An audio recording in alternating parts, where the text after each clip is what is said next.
लोभ नहीं होगा तो गो हत्या कैसे होगी? सारे पापों की जड़ लोभ है।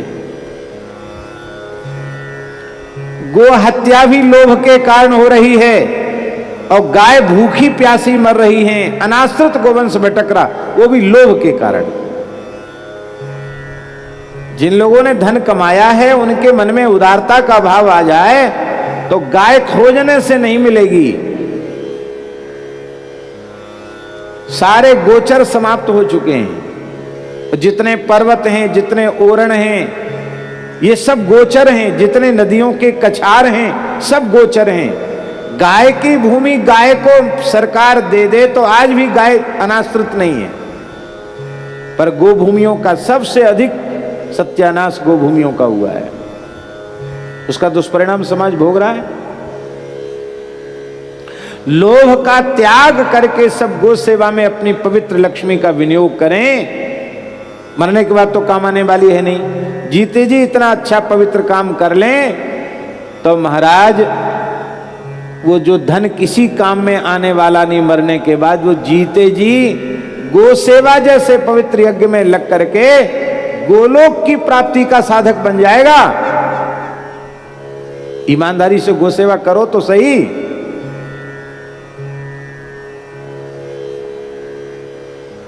लेकिन लोभ के ही कारण हम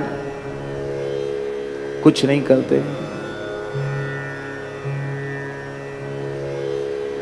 एक महानुभाव पहुंच गए मथुरा, विश्राम घाट में आचमन लेने लगे जमुना जी में। एक तीर्थ पुरोहित पंडा जी पीछे से पहुंचे, ए जजमान, मैं आयु यहाँ को तीर्थ पुरोहित हूँ, संकल्प बोल, केशवाय नमः, नारायणाय नमः, माधवाय नमः। ए पंडा जी रहने दो, हमें ना पूजन कराना, हम तो ऐसे ही आचमन कर लेंगे, गोता लगा लेंगे। तेरे बाप की जमुना मैया है क्या? तेरे बाप को घाट है विश्राम घाट, चले भाई और कहीं चले जा। अरे कैसे बोलते हो? बोले हाँ हम यहाँ के तीर्थ पुरोहित हैं, कुछ देना पड़ेगा, संकल्प। हरि ओम विष्णु विष्णु विष्णु बोलने लग गए। जबरदस्ती पीछे पड़ के संकल्प बोल दिया। ला दक्षिणा ला। पर वो जो महानुभाव थे वो थे तो खूब श्रीमंत, पर थे बड़े उच्च कोटि के महात्मा। तो उन्होंने ऐसे ऐसे किया। अरे बोले पंडा जी क्या कहें, कुछ ना कुछ तो हम जरूर दे देते, हमारे पास कुछ नहीं है। वो एकदम जेब खाली डरी, कुछ नहीं है हमारे पास। अंटी में तो था उसके, लेकिन देने का अभ्यास नहीं था उसके। पंडा जी बोले कोई बात नहीं, तुम राजस्थान में अमुक जगह के हो ना, अब सब जानते हैं तुम्हारा नाम गाम, सब रजिस्टर में तुम्हारा, तुम हमारे जजमान के वंशज हो, खानदान हो, लिख लिया। पंडों के पास सब बही खाता होता है। एक बोरा अनाज, एक बोरा, 1 क्विंटल अन्न और 125 रुपया। अरे बोले बिल्कुल नहीं महाराज, इतना तो बहुत ज्यादा आप लिख रहे हो, कैसे पहुंचाएंगे? बोले कुछ नहीं, हम आके वहीं ले लेंगे, बेच बाच के पैसा लेके चले आएंगे, चिंता मत करो। ऐसा होता है, हमने देखा है। हमारे गांव में भी जहां हमारा जन्म हुआ था वहां भी पंडा जी जाते थे तो सब जगह पुजाते थे। पहले वो तीर्थ में जाते तो लिखा के आते, उसके अनुसार सब उनको अन्न वगैरह देते थे। सब अन्न इकट्ठा हो जाता, अन्न कहाँ लाद के ले जाए, अन्न को बेच दिया जाता था गांव के बनिया की दुकान पे। उससे जो पैसा होते लेके जाते तो घर में सब उनका काम चलता होगा उसी से। ऐसा ही होता है। तो होते होते होते होते 1 क्विंटल वाला अन्न तो 20-21 किलो अन्न पर आया, खींचातानी होते होते, और 100 रुपया 1.25 रुपया पर आ गया। बोले 1.25 रुपया से कम तो होगा नहीं। 20-21 सेर अन्न और 1.25 रुपया लिख लिया डायरी बही में। पंडा जी गए घूमते फिरते जजमानी में, पहुंच गए उसी गांव में। उस व्यक्ति ने देखा कि अरे ये तो साल भर के बीच में ही 4-6 महीना नहीं बीते आ गया। तो उसने अपनी गृहिणी से कहा कि देखो, हमने जीवन में कभी किसी को कुछ दिया नहीं, मैं अपना व्रत भंग नहीं करूंगा, मैं मरने का अभिनय करता हूं, तुम रोना शुरू करो जिसमें ये निराश होकर यहां से चला जाए। तो उसने तुरंत सफेद चादर ओढ़ करके वो तो लेट गया और गृहिणी जोर से रोना शुरू की, कह रहे राम राम, मैं तो लुट गई, मर गई, ये कहाँ चले गए, क्या हो गया, बोलते नहीं, सांस भी नहीं आ रही है, हाय रे ये तो मर गए। सब रोना गाना घर में शुरू कर दिए। ब्राह्मण ने सोचा कि हम इतने अशुभ हैं कि घर में पैर रखते ही मर गए भगत जी। तो वो बैठ गए, बोले अब जाएंगे नहीं। लोगों ने कहा महाराज वो तो जिनसे आप मिलना चाहते तो मर गए। बोले कोई बात नहीं है, मर गए तो कोई बात नहीं, हम अंतिम संस्कार करा के तब जाएंगे। अंतिम संस्कार हो जाएगा कि हम मथुरावासी हैं, सब जानते हैं कैसे संस्कार करने से उत्तम गति होती है। बैठ गए वो तो संस्कार कराने के लिए। गृहिणी ने धीरे से कान में कहा, वो नहीं उठता है, कहता संस्कार करा के जाएंगे।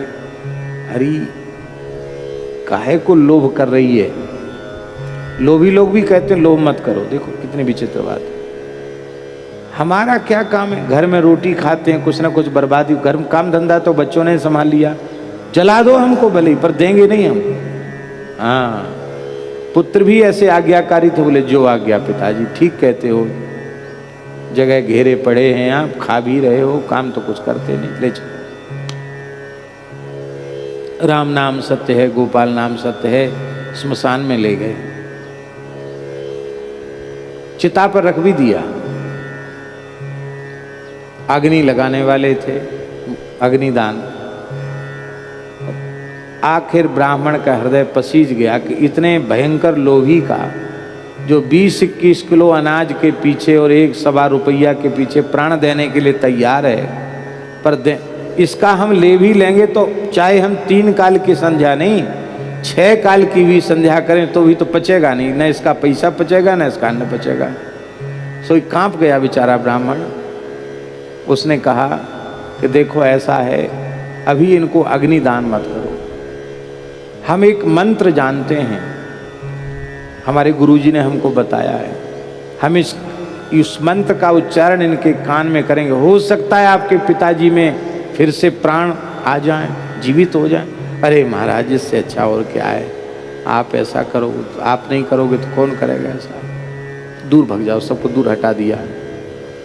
धीरे से पास में गए, कान के पास मुंह ले जाकर कहा कि हमने बही में से हम उसको काट देंगे जो लिखा है, बाकी अब तुम घर जाओ, हमें कुछ नहीं चाहिए तुमसे, प्राण मत दो, क्योंकि तुम अब दोगे तो भी हम नहीं लेंगे, क्योंकि हम तुम्हारा पचा नहीं सकते। इतना सुनते ही वो उठ के बैठ गया, बोला चलो घर चलो, लकड़ी ले चलो, उठाओ यहाँ से लकड़ी, चलो काम आएगी घर में। बोलो वृंदावन बिहारी।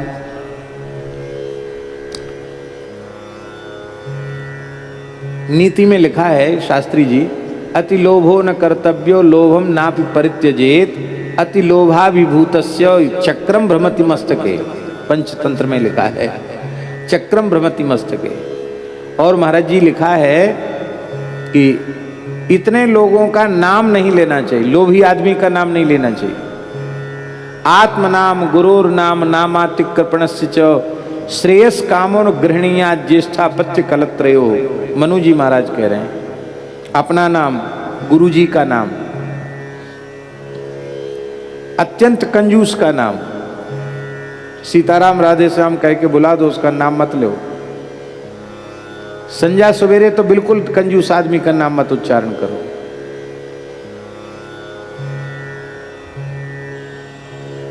अपने ज्येष्ठ संतान का नाम मत लो और अपनी पत्नी का नाम मत लो, ये शास्त्र में कहा गया।